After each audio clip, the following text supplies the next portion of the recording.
allons parler d'hydratation ou plus exactement de l'importance capitale de l'eau au quotidien. Vous savez certainement combien il est important de boire et pas forcément uniquement quand on a soif. Alors, savez-vous vraiment pourquoi ? Eh bien, c'est simplement vital. Parce que notre corps est composé de 60 à 70% d'eau.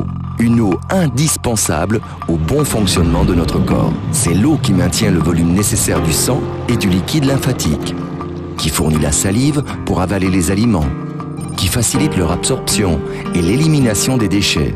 C'est l'eau encore qui permet à nos articulations de bien fonctionner, à nos yeux de rester humides. C'est également l'eau qui permet de contrôler la température de notre corps, d'assurer les échanges chimiques dans nos cellules, dans notre cerveau. Enfin, c'est elle qui, en hydratant notre peau, lui permet de conserver sa souplesse. Sans eau, pas de vie. Et sans eau en quantité suffisante, c'est la déshydratation assurée, provoquant alors de nombreux problèmes de santé.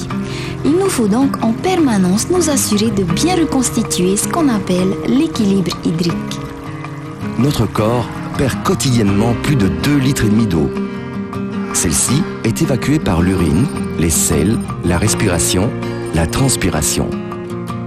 Il faut pouvoir compenser ces pertes régulièrement.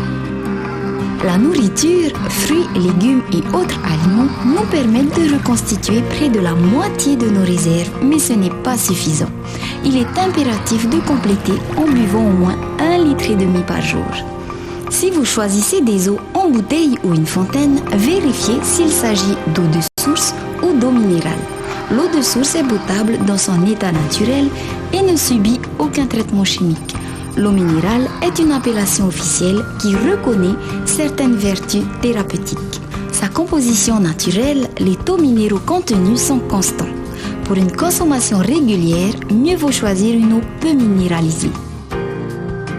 Lisez bien les étiquettes et choisissez celle dont le résidu sec est inférieur à 500 mg par litre ou changez régulièrement de marque pour ne pas saturer votre corps d'un seul type de minéraux.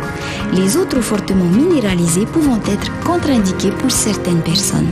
Mais le principal et le plus important reste avant tout de boire en quantité suffisante une eau saine et neutre. Rien ni aucune autre boisson ne pourra remplacer les avantages santé et les vertus désaltérantes d'un grand verre d'eau. Voilà, c'est fini pour aujourd'hui. À très bientôt pour une nouvelle émission. Au revoir.